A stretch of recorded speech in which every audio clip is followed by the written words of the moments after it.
Support for this News from Lake Wobegon podcast comes from the Sleep Number bed by Select Comfort, the bed that lets you adjust the mattress firmness to your preference, your sleep number. And by Bisquick Heart Smart Pancake and Baking Mix. With 0 grams trans fat and no cholesterol, Bisquick Heart Smart Pancakes are a delicious way to be good to your heart. Bisquick, real pancakes, real good. Well, it's been a quiet week in Lake Wobegon, Minnesota, my hometown, out there on the edge of the prairie. It's been cold out there, bitterly cold, sometimes wind chill down to 40 below zero, but the days are getting longer, so this is a good sign. We now have light until we're about ready to sit down to supper, about quarter of 6 almost, 5:30 or thereabouts, what we would call the supper hour, what people in Minneapolis call the cocktail hour, but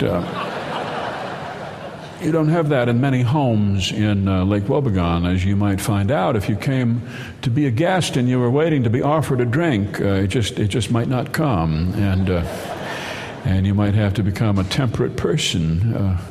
Although Pastor Enquist, the Lutheran pastor, has discovered the pleasure of a glass of scotch on the ice in the evening, he is aware of the fact that not all of his parishioners should know about this, and so he has to be careful who he might invite over in the evening. And the other day, this has been about a week ago, he was called out to the Good Shepherd home because Mrs. Anderson was breathing her last, and he was there by her bedside. He'd had his highball for the evening, and he'd taken some sensen, but she is quite a perspicacious lady, and though she was unconscious when he put his head down by her ear to whisper the Lord's Prayer in the ear of this dying woman, she could smell whiskey, and in her mind, prayer and whiskey simply do not mix. And she opened her eyes, and she gave him a baleful look, and she came back from the dead. Moral disapproval is a powerful stimulant to many people. The president is responsible for the longevity of many, many Americans. So just keep going, on and on.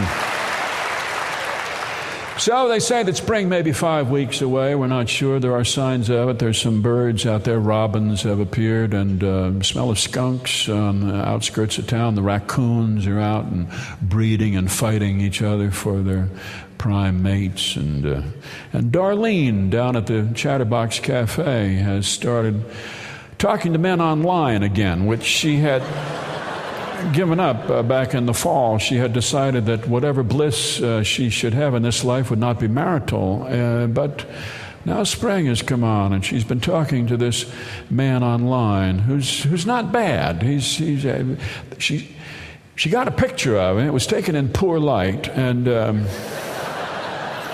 his name is Howard. He's 65, a little older than what she was looking for. He's a custodian at a school. He has 2 children, one of whom still lives with him, and she just isn't sure what to do. He likes to travel, though mainly to Las Vegas, but he's willing to go to other places.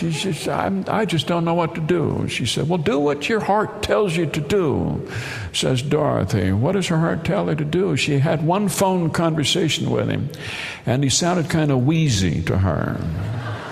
She's not sure if she should pursue this, but spring is coming, and even money says that she will. Spring is coming, and that means that we have influenza in our town, which has gotten worse and worse, especially up at the grade school and high school too, for that matter. Kids just getting sick. A lot of throwing up going on in the school, and a kid throws up in the hall, in between classes, and people walk in it and they track it all over the school, and pretty soon the whole school has this kind of acrid odor of stomach acids, and of course the inspiration is contagious, and once you smell it, then you kind of feel your own inwards churning a little bit, and you go down to the lunchroom, and there's the chow mein, and it just kind of sets you off a little bit, and then you hear somebody retching, and one thing leads to another.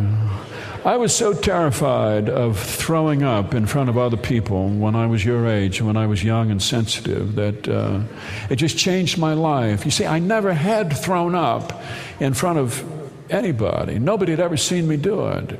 And lack of experience made this even more terrifying to me, if you know what I mean. I was petrified by the thought that I might just suddenly do it, like now, like right now. And it would just all come out of me, and everybody would see it and turn away in disgust. And to avoid that, I just stayed indoors all of the time, near a toilet. I didn't go in for sports or anything. I just stayed right close to the toilet. It's what made me a writer, really, was the fear of throwing up in front of other people. I dated a woman a few years back who threw up in the back seat of a taxi cab, and she did it with such elegance and such nonchalance. We had been shopping at Barnes & Noble, and she had the book bag there, and she just started to retch, and then she reached for the plastic bag, and she threw up in the plastic bag, and she said, "Well, I guess I won't be reading those books." It was such a wonderful evening, and it was so amazing to see somebody handle this with such grace in the back seat of a taxi cab. She just folded it up and put it away, and she threw it in a trash barrel as if it meant nothing. It was a beautiful night in New York. It just rained all afternoon. There were puddles there in the street. It felt like the Gene Kelly movie in the scene where he's dancing in the puddles. I'm singing in the rain, just singing in the rain. What a glorious feeling. I'm happy again. I felt that way when we got out of the taxi cab and we walked up to the brownstone where she lived, and she turned to kiss me, and I moved to kiss her, and then I sort of held back a little bit. She said, embrace differences. Really, it's life. It's just life. Life is good. Life is good. And she kissed me with her open mouth. It was kind of a sweet, sour taste, like sort of like Greek yogurt in a way. But it was a visceral thing, and it had given her visceral feelings. You see, she said, "Do you want to come up to my apartment?" I said, "Well, I don't know. I mean, I could, but I don't know. It's sort of late." She said, "A man who doesn't know what he wants is not a man I'm interested in." "I'm sorry," I said. "I'm so sorry. A man who apologizes is nobody I'm interested in," she said. She turned, she gave me a little shove, just a little shove, and she went up the stairs. She closed her door in kind of a definitive way and disappeared. And right away I felt this regret about it, wishing that I could rewind. And yet, would I have done something different on the second take? I'm not sure. Because I do come from Lake Wobegon, and in Lake Wobegon, we're born with a sense of foreboding, coupled with a sense of regret. So that we think, well, maybe I shouldn't do that, and then we don't do it, and then we regret that we did not do it. We have. It's a three-time winner. It's the trifecta. So Pastor Enquist gave up Scotch for Lent. And then he kind of switched. He decided that he would give up dark chocolate instead, since he had not had any and did not really have a taste for it. It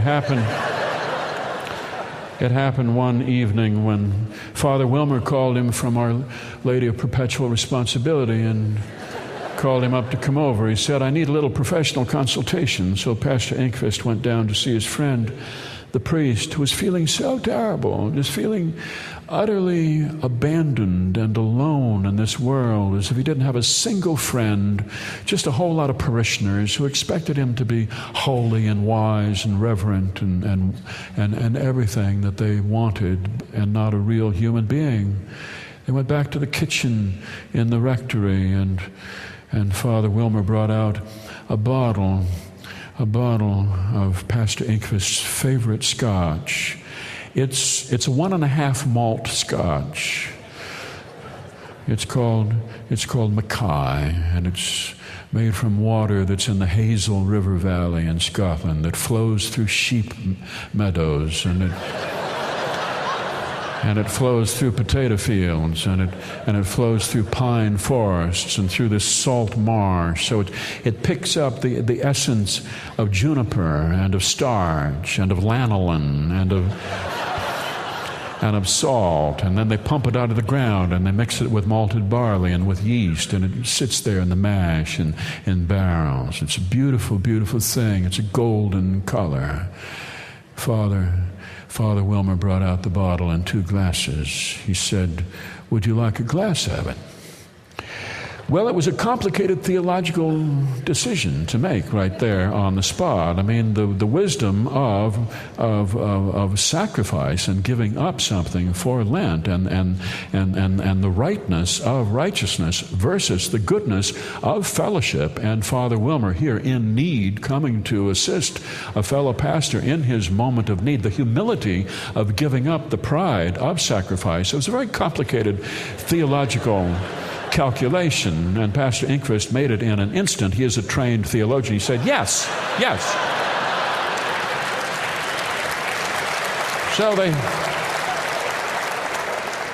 So he poured it out into 2 glasses. You don't take ice with Mackay 1.5 malt Scotch. You drink it straight, room temperature, warmed a little bit in the palm of your hand, and you drink it down. This golden liquid, you take it down. It burns a little bit in the throat because life is pain. Love is painful, and then it gives you this golden glow all through your body, this work of art made out of suffering, made out of a dark, rainy country. The pastor sat there at the table, crucifix on the wall right up behind him. The priest stood at the counter holding the glass of whiskey in his hand and sort of arranging what hair he has across his bald spot.